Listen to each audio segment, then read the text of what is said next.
everybody, to another edition of Blogchat. My name is Matt, and this is Gabe Biderman. It Must Be Tuesday. It must be. Must is be it Tuesday. right, or Yeah. is it Sunday number 2? Sunday number 2. Let's go with that. Yeah.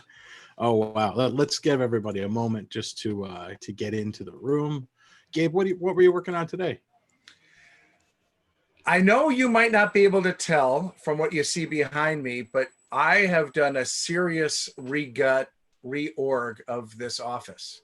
Oh yeah. So yes, and I'm pretty much 95% done. But really, it's been wonderful. I've opened up lots of boxes called nostalgia. I've organized all my cables, cords, gels, flashlights, all that kind of stuff, and now each of my trays that I have actually says it on it. Instead of me preparing for a workshop and tearing through and looking through everything. And I actually, in my closet, I opened up the closet now, and it has a printout of what I'm storing in each bag. I don't know who this guy is. I'm like hanging out with two. Exactly. So that's been the project for the last few days. Amazing. All right. Well, it's good. It's topical, I guess, that you did that because we're pulling one out of the archives that's always worth looking at. It's a topic called making printing part of your process. Gabe, are prints near and dear to your heart? I think the prints are near and dear to all of our hearts. Yeah, here at NPAN, it's something, I think we all are believing. You look at Tim's, the background of his virtual room, and he's got one of the big printers there. Yeah. This is my printer right there. I was actually looking through some prints. I pulled some prints to share if we have some time today. But yes, it's the perfect celebration of the work, right? That is for me the print. So, wow. All I gotta say is wow. I mean, when we got enchanted with photography, it wasn't the camera, it was the print coming up in the darkroom, right? Yeah, definitely. I mean, we're both from the film days, and I think we're both very process oriented guys, and we both like to see it through. I didn't load my own film, but I think I did it once or twice. But basically, I love shooting film. I love shooting black and white film. I had an enlarger in my first apartment in San Francisco, as well as I went to a community space and worked at a community space in San Francisco. And then when digital printing came along, once it got up to my standards, I've really embraced it, and it's been a wonderful joyride. My enlarger is right here, but it acts as a prop. I'm still developing film, but I'm now scanning it and then printing it digitally. It's just a lot easier. So yeah, I feel you, man. You've got two nice prints right behind you. Are framed by two very nice Matt Hill originals. Well, thank you. I'm really good at making art. I suck at selling it. Well, yeah, that's my admission. Hard. Yeah, it's hard to sell. Wait, so the only thing I didn't, because the only thing I didn't like doing was matting. That was the only thing. I didn't like loading film, and I didn't like matting, but I liked everything else. And really for black and white, it would cost so. I mean, I was doing this when I was right out of college, and so developing, it was like $30. People complain that film is way more expensive than digital. I'm like, well, you can get a film camera for a lot cheaper, but if you go still to a lab, these days to get it developed and scanned, which most people do, that's going to be $20 to $30 a pop, right. So. Yeah, I've seen a lot more these days. I did a little work with Kaiser. They make incredible copy stands. I was just talking with Jack Resnicki about this, and what he's doing is setting up a digital camera with a macro lens on one of these copy stands and skipping the scanner because the resolution of the cameras is so high these days. Yep. It beats a scanner. Yeah. It beats most flatbed scanners. I wouldn't say it beats a drum scanner or an oil scan, but it's really amazing nonetheless. Yeah. I mean, I have the V750 scanner, and that's a great scanner. But it's so funny. You know what I need these days is I need an air duster, and I can't get one because every place is closed, and I can't get it over the mail because I scanned my like nighttime shot from last week, and I thought it would be great, but it had so much dust on it that it was like just like long exposure noise reduction, Yeah. Yeah. This is I guess a pro user tip or a frugal user tip. If you ever heard of Harbor Freight, sells really inexpensive tools. You could get a cheap compressor and with that little nozzle on it. Like they have in the service department for cameras. And then the pro dark rooms, there was a compressor, an air compressor. Exactly. Nothing cleans the negative like an air compressor. Right. Until the dust settles and comes right back on the negative. Exactly. You got 3 seconds to load it up. You need the PEC 12 that smelled like banana. Oh my God, these are deep cuts. Yeah. Oh my gosh. We have a roadmap here, right? There's some things you said in the blog post. Let's go check and make sure we're talking about the things. We do wax nostalgia all night, but yeah. It's true. So do you make prints? Is it part of your workflow? It is. It's less than the darkroom days because I'm a little bit more specific. When the darkroom days, I would print just to see, right? Just to see the negatives. I make the contact sheets for sure.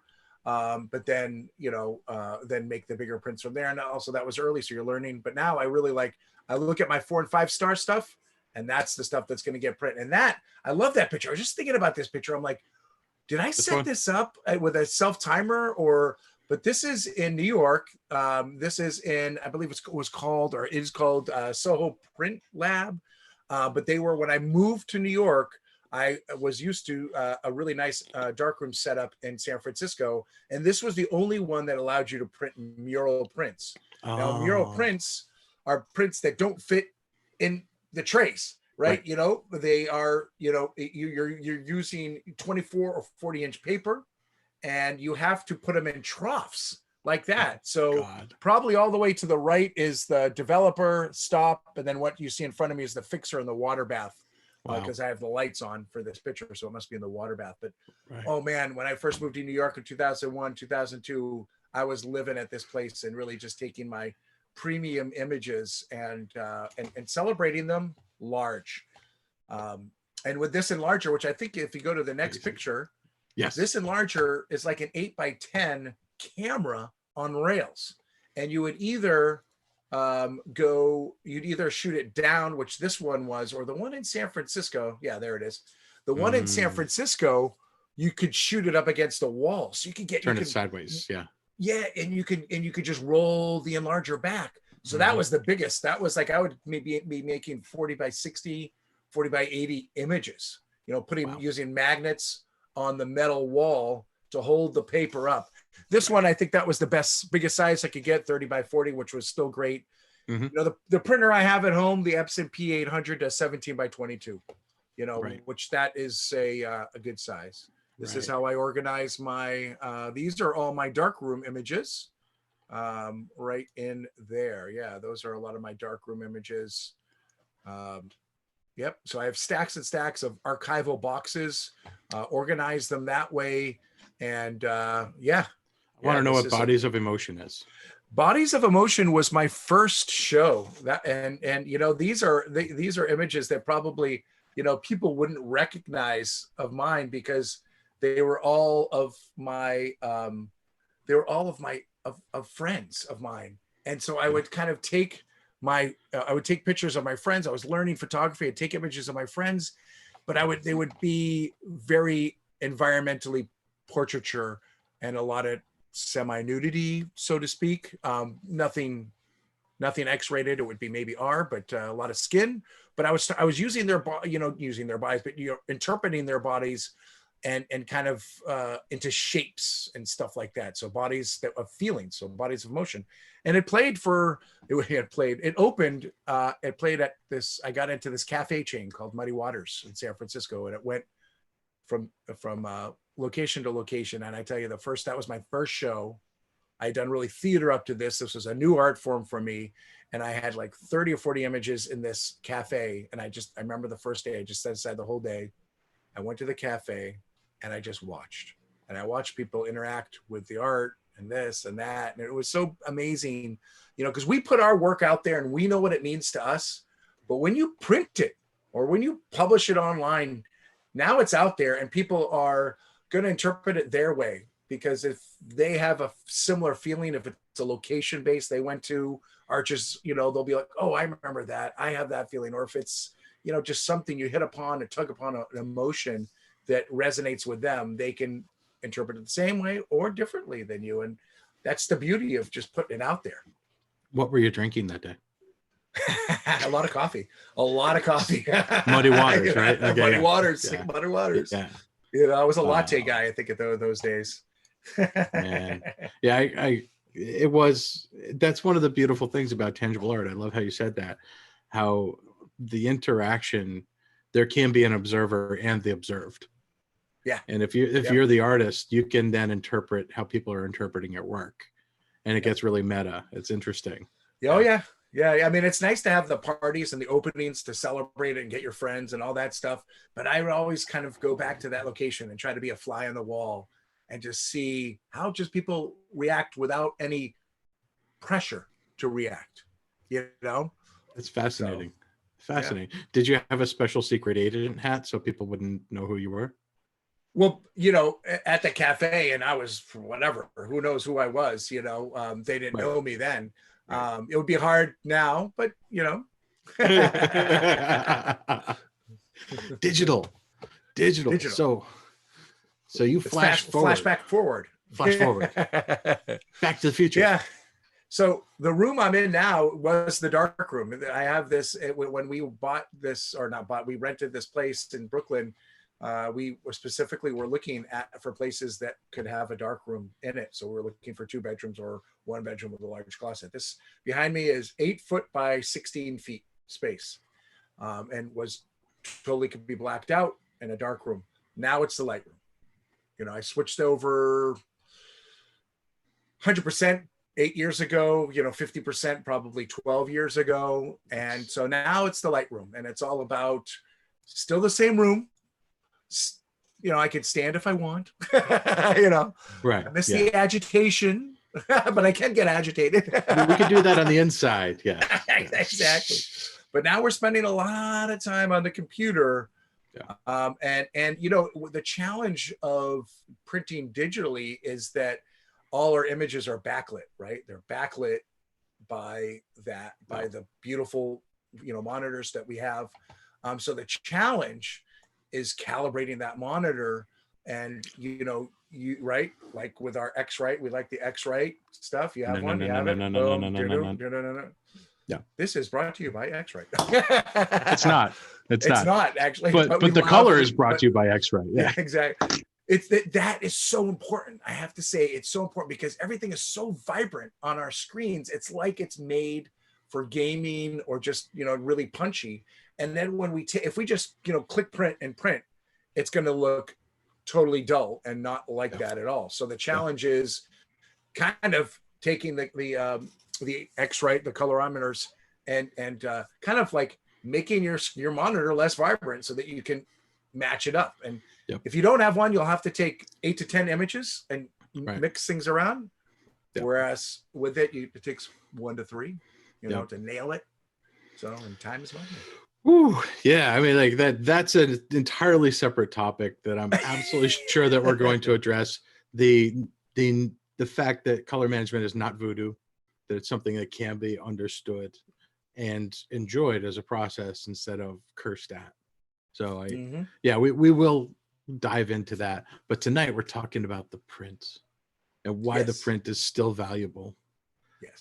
So like you asked some interesting questions in your blog posts, you know, like focused around sharing and like, where is your work and where does it live for someone to pour over? You know, what is your intent? Talk to me more about intent.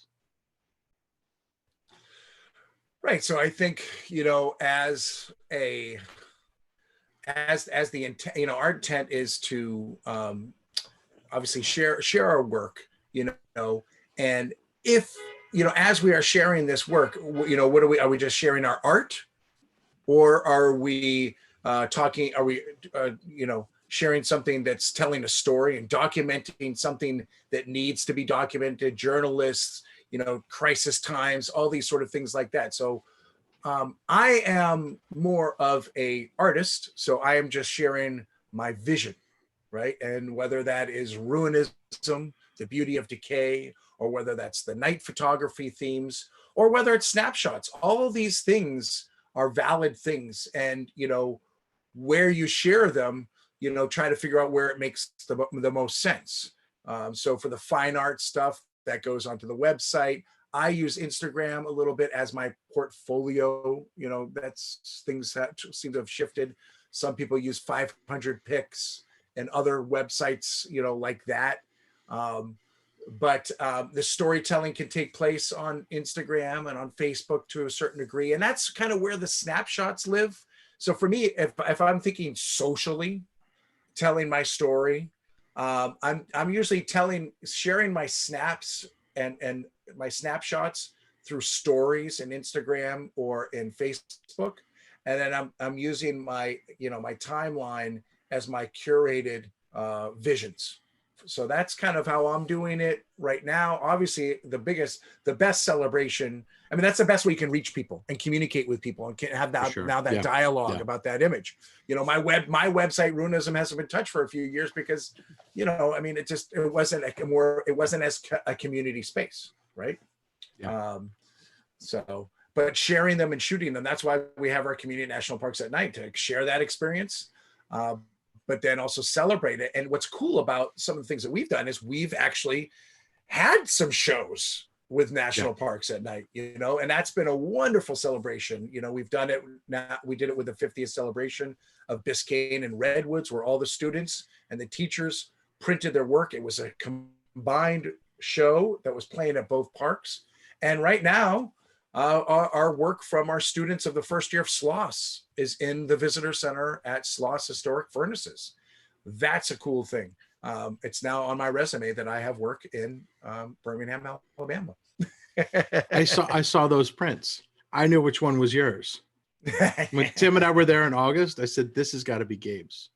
Yeah. And Tim was like, "You're right." Yeah. If you look down at the bottom, there's his name. Oh. There's his name. But the body of work from the students was just phenomenal, and what an honor to be hung in the visitor center that way in the auditorium. It was beautiful. Yeah. When I pitched this idea, to the Biscayne and with Lance and Chris, we pitched it to Redwood, and they said yes, and they were like, "We'd love to." And I was just like, "Oh my God, this is like a highlight of my life here, to have my work and to have shared work of a group of people that I shared this experience with in a national park." It was so cool. I am going to briefly show, if people want to go back to September 22nd, 2018. If you missed it, the whole story is here. And a lot of the photographs. And my goodness. Yeah, what an honor. It was great. It was great. So and cool. Thank you to Bay Photo. They actually printed all the images. Oh, scroll down to the end there. Because that it's still, the show lives on. We've got a SmugMug website because that was a way that we could have that gallery of images kind of forever online. And people could make purchases of these images, and the proceeds would go to the parks. You can still make purchases and the proceeds will still go to the parks, right? That is true. Look at that. So if you guys find that blog post, we'll post it up in the live chat and in the comments on YouTube. If this is something that you're interested in, please help provide your support to the MPS, because that's where the money goes. Gorgeous. Each of the students, each of the teachers were able to have 2 of their images in it. And it was so cool. Again, it was a shared show. So if you went to Biscayne, you'd be seeing all these images. You see the images from Redwoods and Biscayne, and the same in Redwoods. Really, really cool. Yeah, amazing. Fun stuff. Amazing. Yeah. Gabe, it's such a varied body of work too, really. I know you're going to be modest, but that was your brainchild, wasn't it? It was a dream. It was a dream, you know, and Good work, man. you know, I was lucky enough to meet the ranger at Biscayne, Gary, the traveling ranger who popped in the other day on us. Yep. And he curates the gallery there. So he was he planted the seed, you know, and then we're like, oh my God, yes, let's celebrate this event, you know. Right. So it was really, really amazing. I'm going to pause this for a second. There was a question. Eunice asked us, Gabe or Matt, do you calibrate your digital printers? Hey, first off, hey, Eunice. Hey, Eunice. I just calibrate the monitor. You know what? I have, but it's been a while because you need that spectrophotometer. And I think those I know you're a colorimeter, so I'm going to give the short answer. You could go the long. I use that when I'm using like non-Epson paper with Epson printer, non-Canon paper with that. Then I'll probably build there are the profiles out there and they get you 80%, but building your own profile nails it. Yep. I'm going to share my screen for a second. You said I would, yeah, being a Colorado, yeah, the X-Rite has the i1 Photo Pro 2 and recently released the i1 Photo Pro 3. This is a spectrophotometer as opposed to the colorimeter, which is what I showed here, which only does displays. This whole kit allows you to do both screens and prints and projectors. So this kit can help you profile your camera too. But if we're specifically asking about profiling a printer, like Gabe said, if you go to your paper manufacturer's website and you don't have this hardware or can borrow from somebody or purchase it yourself, download those ICC profiles and follow the instructions and how to apply them during your printing process. That will get you so close to good. And if you still are not satisfied, that's an indication that you might want to look into a spectrophotometer solution like the i1 Photo Pro 3. And we'll make sure links are there for you guys to go look at it. Then you can make your own custom profiles for your papers. And every time you buy a new batch of papers, some people get that finicky. They make a new profile every time. So like I said, that lore gets deep. I don't want to sidetrack us. That was a good question, Eunice. Right now, I got my Canon printer, I don't know, a couple months ago. And to start with, I did exactly that. I downloaded the Ilford profiles for the gold mono silk and gold fiber silk, which are my favorite papers. Love those. And I used those profiles while I was getting my i1 Photo Pro 3. Now I have that and I'm going to make my own profiles and I'm going to compare them. And usually they're better. But in this world of good enough, you know, like sometimes good enough is good enough. And some people don't settle for that, or their clients don't settle for that. It's really all about intent, like we were talking about. If you intend to sell your art, you may need to step up your digital chain, you know, like your whole workflow. So. Okay, back to reality. Out of this, so Gabe, you may well said. It goes deep. So. You do one thing that's really amazing that I've always admired you for. You make more photo books than anybody I know. Yeah, well, you know, I mean, I was making them, and I was making them as sort of the snapshots for. There was always the Nan Gay book, Nancy and I. I made a few of those. I made our honeymoon book, and I made a couple. And then when we got Theo, I had to. It's so many pictures of Theo. We had to make a book. But I will say I was inspired by our good friend, Jeff McCrum. Jeff McCrum, when we did our Week of Art project, he said, I always make my end of year book. And that really resonated with me. And I was like, you know what? That is right. We do need to make these, you know, whether, again, it's a snapshot or Nancy also makes calendars. That's sort of her book. And the calendar, you know, she uses, I believe, iPhoto, because they actually kind of have a very easy way to kind of make calendars in it. And so we use iPhoto, and she takes the snapshots that we've both taken mainly with our phones, you know, throughout the year. and Nancy makes this wonderful calendar, which again, that's just another version of the book.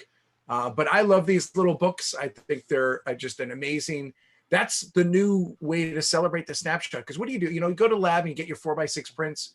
Yeah. Where do they go? I'm like, when I was organizing all my stuff, I'm like, where am I putting all these 4x6 prints? Where am I putting all those? And the book where you can just kind of cherry pick, make it 20, 40 pages long and really cherry pick that experience. Like we just went to Lofoten. I'm going to make a book on Lofoten. That was such an amazing trip. And I hope the students do as well. And because that's a wonderful, and it's easily done, and a lot of my family and friends I know that aren't photographers, they use Snapfish, which is a very basic and inexpensive way to do books. I was just about to ask you, where do you print your books and where do your friends print the books? Yeah, so Snapfish is sort of the easy, and that's sort of very consumer, right? I don't like it's a little too glossy for me. If you like matte finishes, I think Artifact Uprising makes a wonderful little keepsake book. They're really very nice, but they're always matte. So with the problem with printing matte is matte gets a little darker, so you have to make your images a little bit brighter.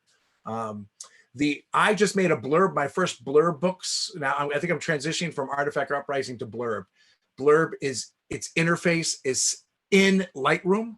It's in the book module. Yep. So that just makes it easier for me, right? It's like, and the blurb has got a lot more options, a lot more layouts, paper, you can do paper. You can make, Nancy made this, she made like a faux Bon Appetit magazine. They have a magazine format you could do, right? Or you do the flat books. Or, actually, I'm really excited. Bay Photo has they're not known for their books, but they have a really nice sort of, it's called a flat book, where it's basically, there's no gutter. No gutter, right? And it's basically, it's a portfolio book. So that would be a great portfolio book. And you can really, again, choose your paper that you want, and the images lay side by side like a portfolio. So beautiful. The new photo, the new ways that we, hold our images, we share so much online, but don't forget to print, and having that book, whether it's a celebration of your vacation, a photo trip, or just the year in review with a loved one is so important to have. We just got a great question. Excuse me. I'm eating apple when I'm off screen. Ed Finn, thanks Ed for the question. What do you print at home, and what goes out to Bay Photo or another lab? Is it based on print size? Yeah, a little bit. I like I said, the biggest I go is 17 by 22. Now here's the important thing. If you do have a printer at home, it is important that you do print something every couple of weeks. So whether it's just something from the web, you want to just keep the ink flowing. You don't want any clogging going on. So what I'm printing at home is stuff from the website every 2 weeks, just to make sure the printer is humming. And then I will generally print an 8.5 by 11 test print. And then hopefully I have the same paper and another size. And I used to, I really miss 11 by 14. That was like such an awesome size. It's true. And 13 by 19 is just a little too rectangular. It's a little too tall sometimes. We don't shoot 6 by 7 anymore. Right. So I basically will test print 8.5 by 11 or keep those as nice little keepsakes, that kind of stuff. And then print 17 by 22. That's sort of my new preferred size, because that's pushing, either APS-C or full frame. If you're in that 16 to 24 megapixel, you'll still get a nice 17 by 22 print out of that without having to go from there. Now, with Bay Photo, these are inkjets. So that's going to be that solution right there. When I think of Bay Photo is when I want to print on metal. Okay. And also when I print with the exposer. And if we think about that, both the metal and the exposer are frameless and ready to hang. So that's the beauty with both of those. They're both floating. Generally, and I'll show you a couple examples. With the metal, I either go matte or glossy, goes back and forth. Exposer is a vibrant matte. So I really like that. We've all really liked those exposers. Yeah. And they're very inexpensive. I think it's like $50 for a 16 by 24, which that's usually my starting size with the exposer. So those are my top, my top prints are pretty much going to Bay Photo, because those I want to hang and celebrate right now. And what we're doing at home, Nancy is curating, and we're trying to switch out the images on our wall every year. So it's kind of like that new book, refresh, show what's new, and celebrate it. And there's very little, as you can see behind me, there's very little blank space in our house. We're going to have to start hanging on the ceiling. I want to see that. With exposures, you could. They're very light. Exactly.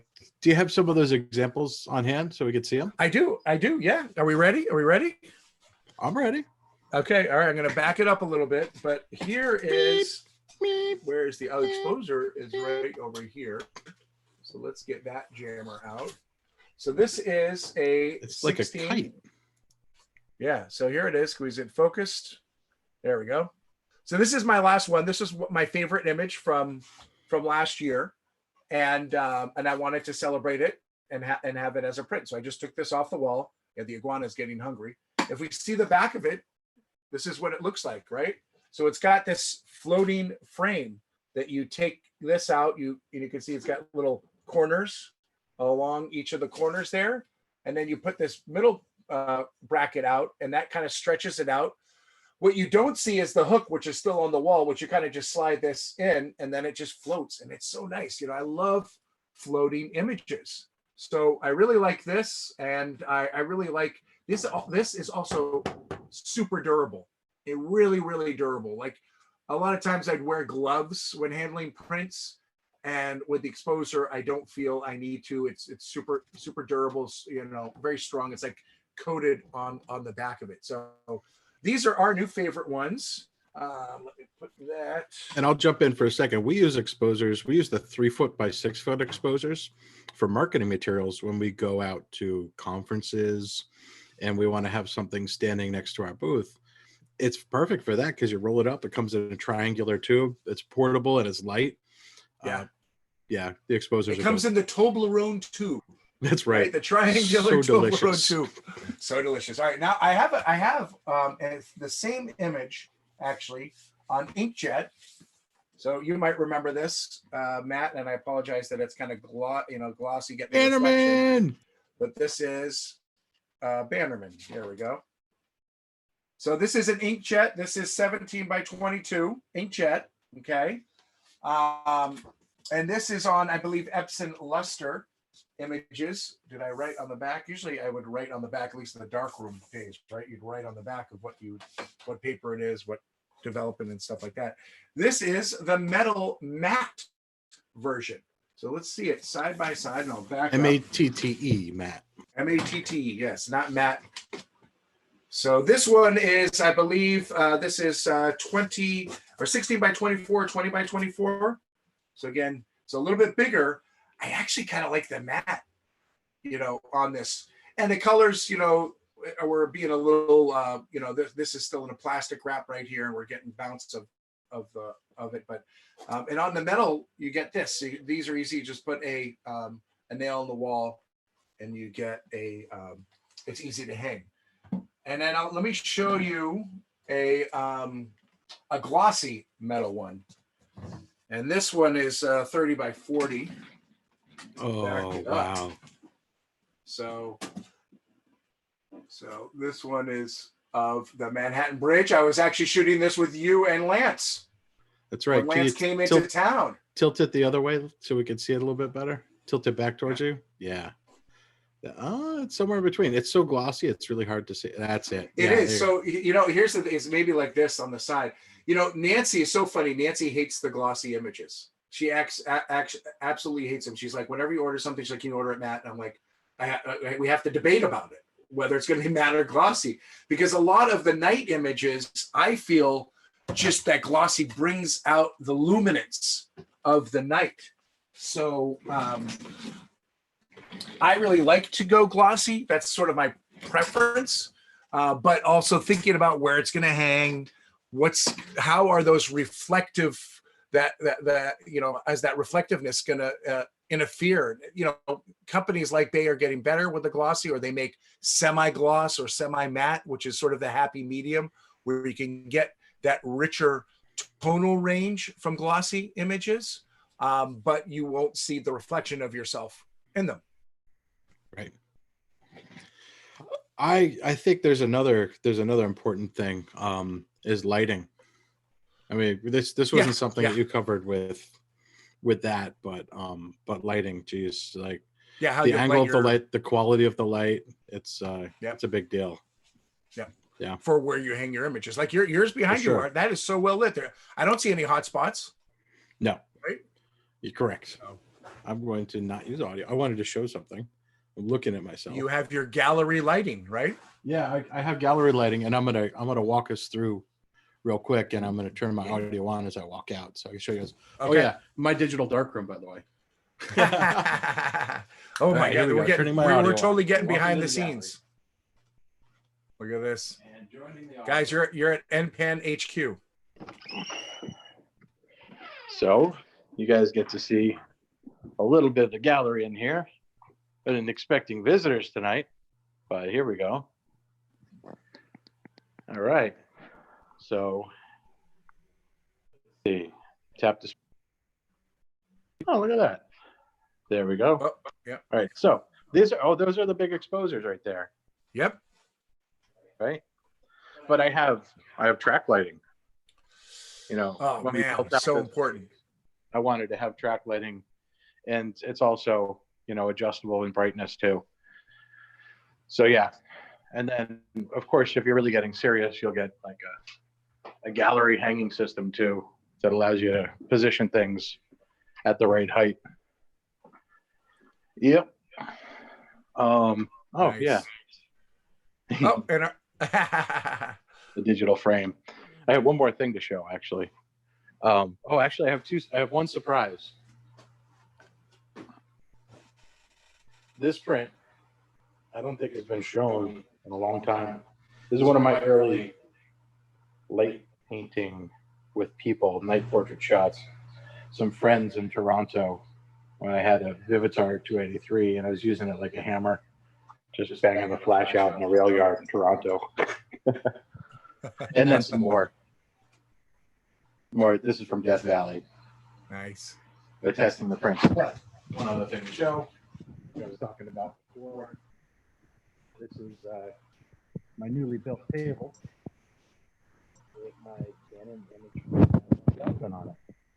I have all of my paper down there, and then the printer up top. And you'll notice one thing: there's nothing connected but the power. I am printing wirelessly. The software for this is pretty amazing. You can print wirelessly pretty effortlessly through the Canon software. And now I got to turn the audio off on this, or else we're gonna hear weird noises. There we go, and I'm back. Wow, the magic of the internet. That was awesome, Matt. Wow. I wish I had as much space as you to do all that fun stuff. That's what 4 years of working on the studio's done. So yeah. That's HQ right there. HQ. HQ, baby. So you've spent a lot of time working on how to understand making a good print. And you've worked with some pretty phenomenal people. You've learned from some pretty phenomenal people. Can I pop into the blog post real quick so you can walk us through this? Let's jump in. So you were inspired by George Tice, right? Right. Oh my gosh. Yeah. Oh my God. This is one amazing print. This is one of my, and this is like, when you see this, seeing this online is great, but when you see this on a print, and to see when we talk about printing, we talk about sort of the tonal range, right? And his dark tonal range there is phenomenal. It is phenomenal that you're seeing so much detail, in that water tower. And it's sort of, you could think about it all being the same tone, but no, it's actually coming out in a very nice and subtle way.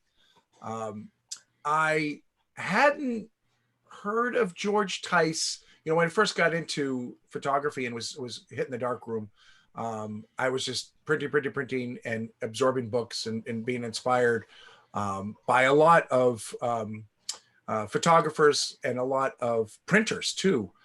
One of our favorite photographers, Michael Kenna, was a printer for Ruth Bernhard before he went out on his own. You know, and so it's like, wow, if you're printing for a master photographer, you know, you absolutely know, yeah, you better be good. You know your stuff, you know your total range, you know. Yeah. And I thought I was a pretty good printer. I had been printing since 1996, so I had been printing for over 15 years in a darkroom. And then I went to Maine Media Workshops, and I'd heard of George Tice. I had a couple of his books. He's a Jersey boy. You like him? I love him. And he's known as a master printer. I mean, his own body of work is great, but I believe he's printed for Sally Mann as well as others. So it's like, and I just to take a workshop with him and was just an amazing opportunity. And the most important thing he told me, or he taught me, was to tone it down, Biderman. You know, I was always defaulting, you know, when the larger you put in a contrast filter, you know, and usually if you use variable contrast paper, you're putting in anywhere from 0 to 5, and 5 being more contrast. I always started, before I met George Tice, I started always with a 3. Always started with a 3. I like the, you know, and that's, you know, when we're experimenting just in the, you know, in the digital darkroom, right? We use the sliders maybe a little bit more than we should, you know, because we want that punch, we want that pop zing. And George taught me how to, you know, basically to be more subtle and just pull out more of that dynamic range in the print.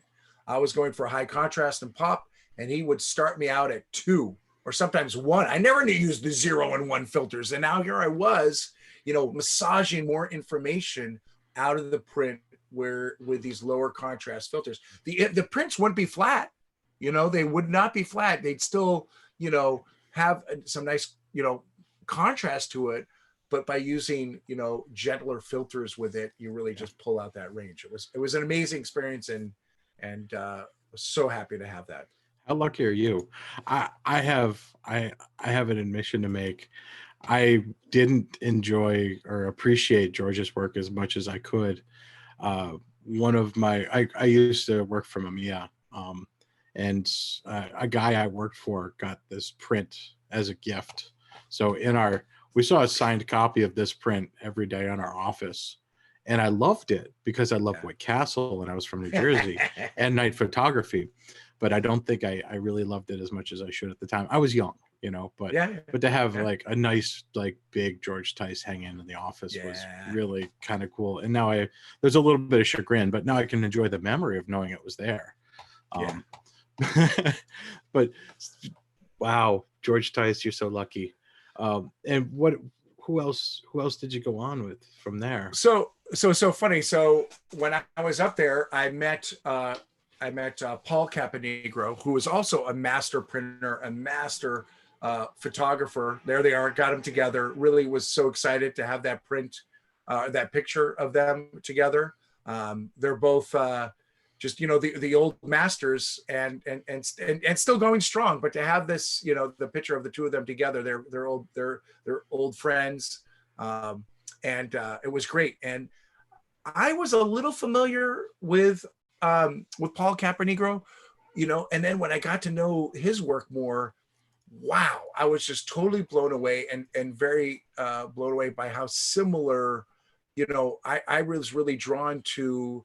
He has he visits so many spiritual places, you know. So he has this wonderful book on Stonehenge where he talks about visiting and photographing Stonehenge with a 4x5 camera. And before the gates were on, he spent the whole day at Stonehenge with his son and his wife, and he was just taking pictures for 6 or 8 hours, and he bumped into 4 people.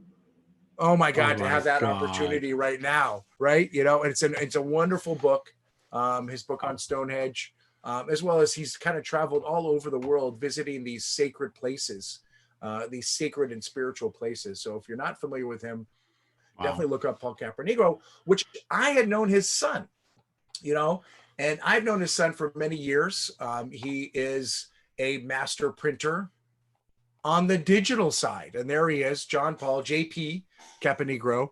And, he's basically, he took everything, all those experiences he learned from his dad, and he was developing there when there was Photoshop 1, Right. So, and I've had the wonderful opportunity through B&H to sit in on his black and white mastering the print. And basically he teaches workshops, week-long workshops that are just all about printing. He'll spend a whole day on how to sharpen your print, sharpen your image so that it will print the best. I'm like, wow, a whole day on sharpening. And that's when I tell a whole day, middle. I'm talking like 10. That's him right there, the man in black. Exactly. Yep. And so we'd always start out the morning during his black and white mastery class with a share and people sharing their images. And I just love it. We just have this round table, discussion about it.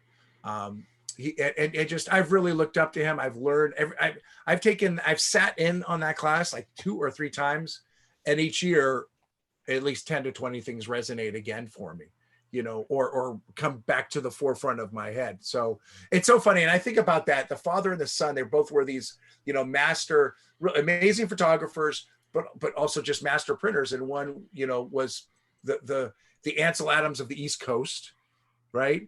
And then JP, I wonder how the discussion went with JP and his dad when he's like, Dad, I love photography. Thank you for instilling in me this, but I'm going to do this new thing called digital. I wonder how that conversation went, but he's owned it. He's basically, he's taken everything he learned from his dad and really become someone, to really look up to. And if you want to learn how to print, he's one of the best to learn from. Wow. So I think you closed out this this blog post with a really important topic, showing your work. Yes. We talked about intent. Now this is the end. This is the part where you say, okay, well, I've gone to the trouble of making an image and editing the image, and now I've printed the image. Why? What am I doing with it? Tell me more, Gabe. So again, it's celebrating it somehow. Again, it should be that celebration of the work that you've put into it. Whether again it's this trip and whether it's this trip, whether it's this body of work that you've been working on, like our friend Heather, who does all of the cars at night. Yeah. She just had a show. Yeah. Oh man, that was so amazing. And it's easier now than ever to have a show. You don't need to bang your head about getting into a gallery. Right. You can approach cafes. You can do pop-ups. There's plenty of pop-up shows that you can have. My goodness, Matt, when we did our week of art, it was we would be talking about the stuff online. Yep. But then we always tried to meet every month or two, and everyone had to bring prints, and we would just clear out a wall and hang the prints. So that community of sharing that print, of picking up that print, and really kind of deep diving into what that photographer's intent was, how does it resonate, and having those conversations now about what you're working on, what you want to do, and bouncing it off people. Instagram, I hate to say it, is too easy. It's like, okay, all right, well, this print got 50 likes, this one got 100 likes, this one had 3 comments in it, and everyone is, for the most part, very positive, but when we have, don't get me started, and have a show, exactly. We can celebrate and have a show, which is, that's great. But having these, either a print meetup, that might result in a print swap. Mm-hmm. Wait a minute. Is that a segue? Is that a segue? We can't talk about that. Okay, can't talk about that. Can't talk about that. There might be something swapping in the future. Okay. Among alumni. Okay. For alumni, there might be something coming. For alumni. So yeah, there's a segue. This topic has been something that Mabel and I have been talking about over and over right before this whole reason that we're all kind of at home right now. I was going to start a local art salon here in Catskill, and we had just written the invitations and we were inviting the people, and then everybody had to stay home. So not to abandon the topic, but and please steal the idea, people. Like what Gabe and I started a long time ago was called Week of Art, with the purpose of, one, getting people to agreeing to ship at least one original piece of art per week. So every Sunday night we would post that piece of art on a website we created. And then we had a commitment to each other that we'd comment on at least five other pieces of art, if not all of them, in the comments from that blog post. Everybody had a login in their own posts. And then we would have the salons. So taking that idea sort of forward, and I'm inspired by the New York Photo Salon, which is an incredible thing to go experience. Mm-hmm. And you and I have both spoken there. Mm-hmm. Is to have people come together and to first show their work in a nearly silent manner, just to say, here, you received the art, and afterwards maybe we could talk about it, right? But not to over talk it, to overthink it, to over present it, because there's a lot of beholding and thinking there. But context is really important. Yep. Number two is to teach, and then number three would be to get together and sort of see how we could help each other by discussing creativity, art, and fostering that let's do it attitude. In this time of isolation, I'm going to recommend to everybody, steal the idea, find like-minded groups of people. And this idea, we're making art to finish it, right?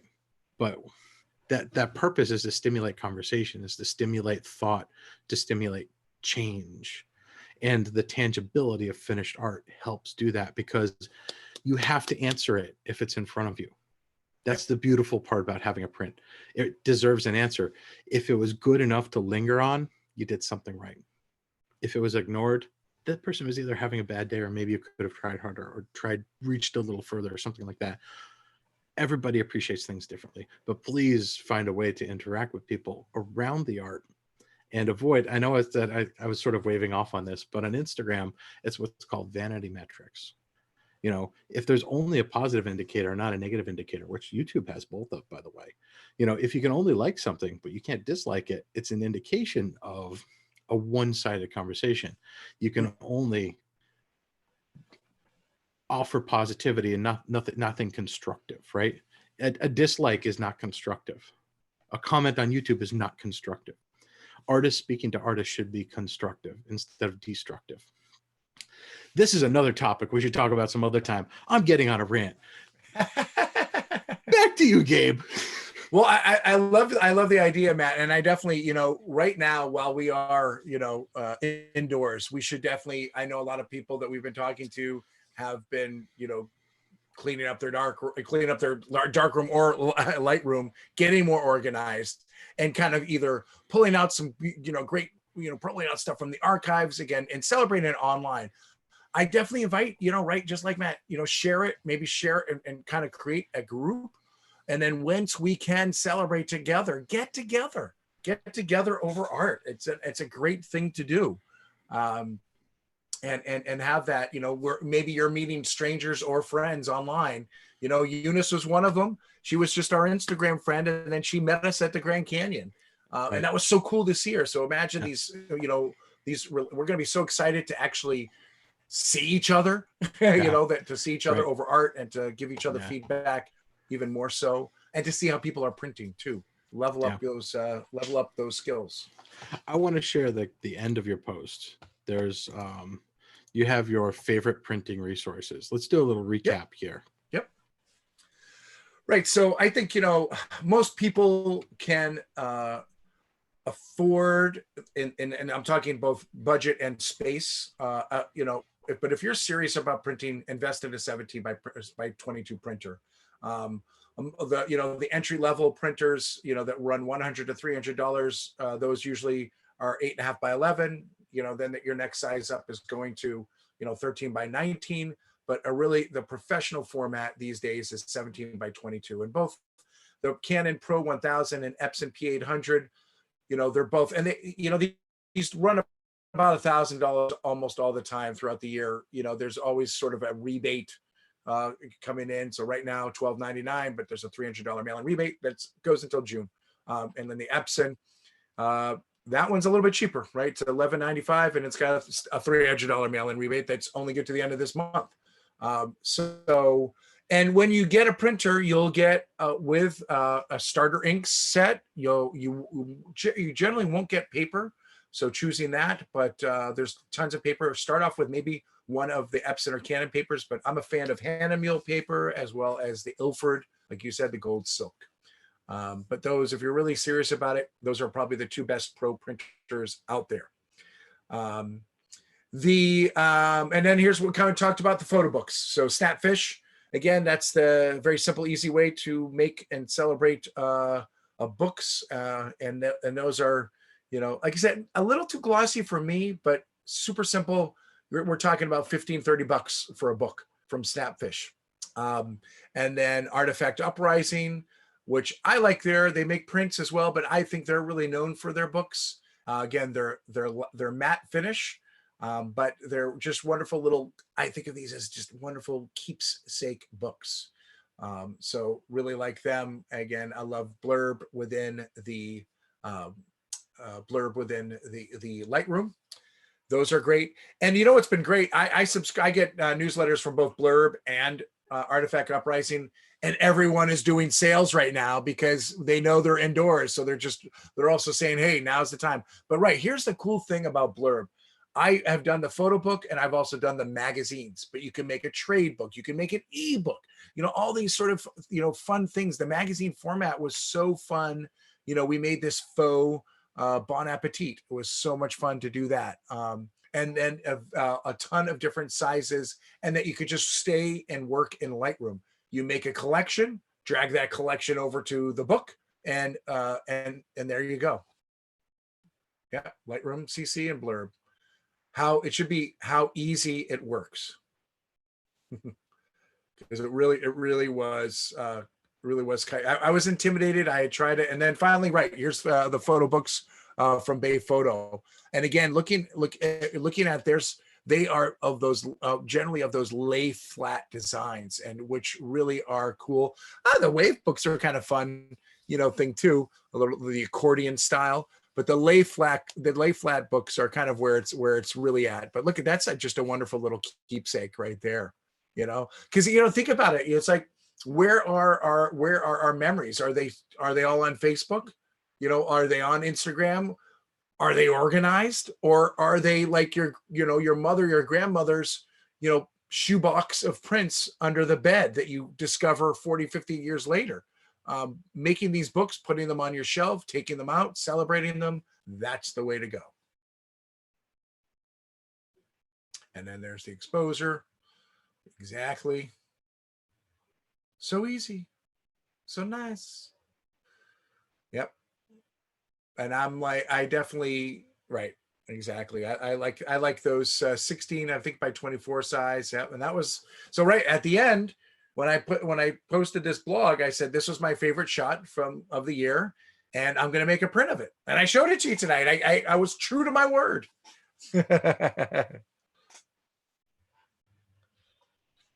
Oh, I think you're muted, Matt.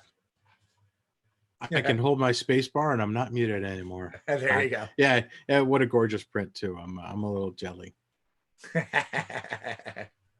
Wow. Okay. So I was having so much fun talking to you. I missed that there were a couple of comments / questions. Okay, yeah, definitely. Lance did say high gloss metal prints need dedicated lighting. Yes. He added boom after that. Yep. What I've noticed with the metal prints is right. They need dedicated lighting, or putting them sort of where there is no direct light.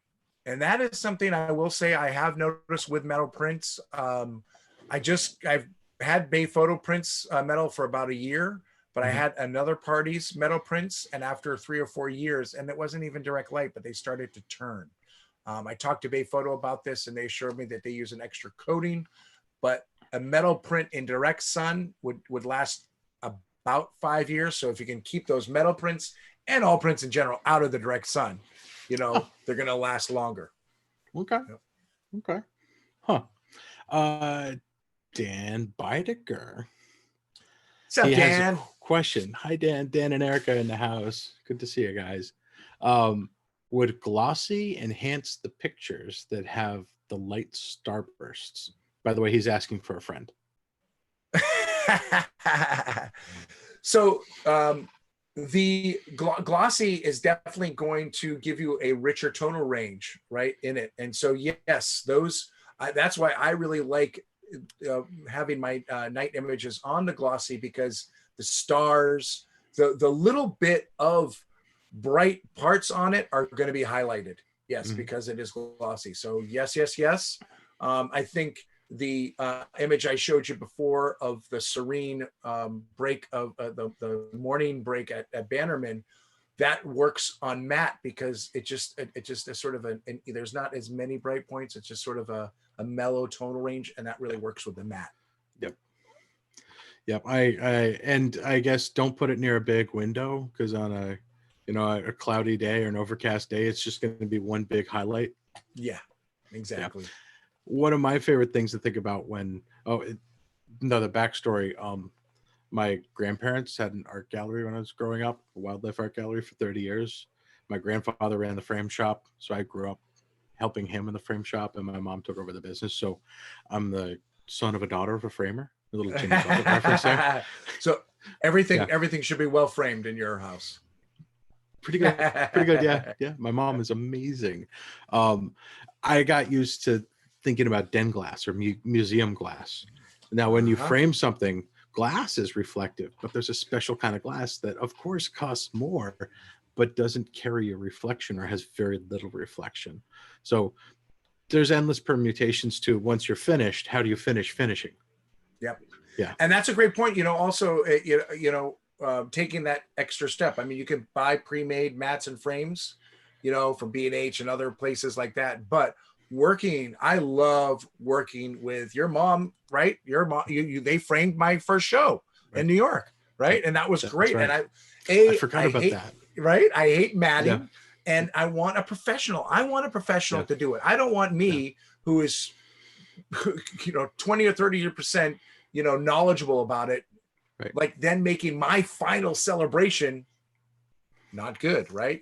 So hand it over to the pros, and finding a nice frame shop, a nice, support a local business. Can do that. Support a local business, because then you could talk to them, and they might be saying, we all default to white mats and black frames, but maybe there are other ways, floating it inside the frame and using different woods and colors and all sorts of stuff like that. Right. Not to give a plug for my mom, but Art of Framing in Flemington, New Jersey. Okay. Those are framed by her. Okay. It's supporting a local business is fantastic. Being finished is really the point that we're talking about here. And to take it all the way back to the beginning, make image, share image. How do you share image? Print image. Yep. So if you do that, then you know that you're really done with that thought, and you can enjoy it in different ways at that point. And I thank you for writing this blog post, Gabe. It's just it's always stimulating when I come back and rediscover it, which is why I suggested that we do it tonight. It's perfect for the situation, but also like it's a fun conversation, because prints are so much better than pixels. They are a wonderful way to interpret those pixels, and again, get off that screen and again, put them on the wall. When your image is on the wall, that is such a wonderful celebration and a window into, who you are. So let's print. Let's print, folks. So I have a couple of extra things here.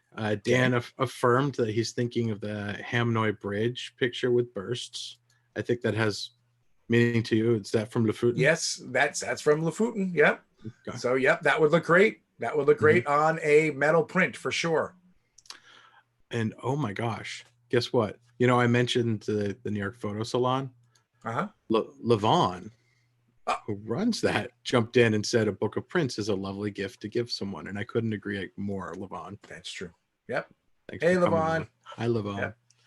Oh, one last note about that. You know, if it's your first time making a metal print, again, think of that same idea, because metal prints can be a little expensive. Mm-hmm. So thinking of that same idea of how I do a test print smaller before going bigger, you can order sample.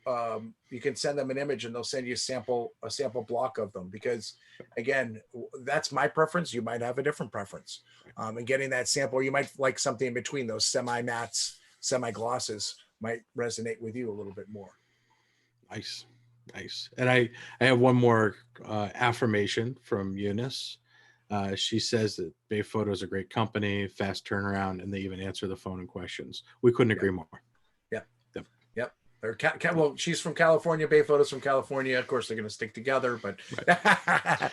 No, we love Bay Photo. Bay Photo was a lab. They were, you know, they made the transition from developing film to really being the #1 lab in the United States.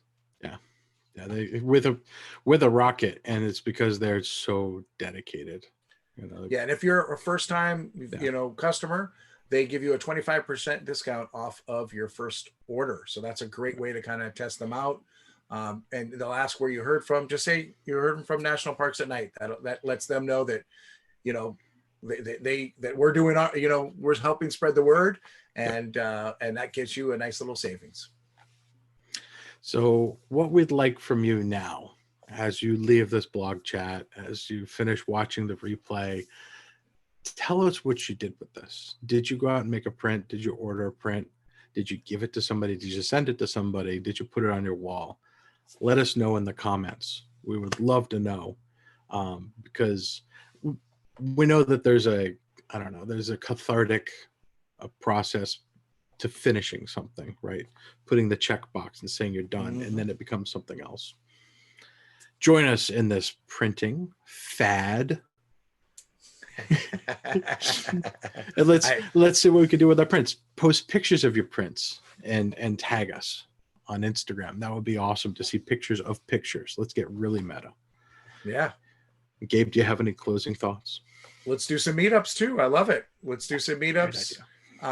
And you know, and again, just celebrate your work with that finishing touch. We love seeing you out there. Yeah. So. And we'd love to see you again soon. Stay safe, print a lot, process your images, and we will see you online until we see you in person. Until next time, this is National Parks at Night, and we hope you have a great night. All right? Be well. See you the night. Good night, guys.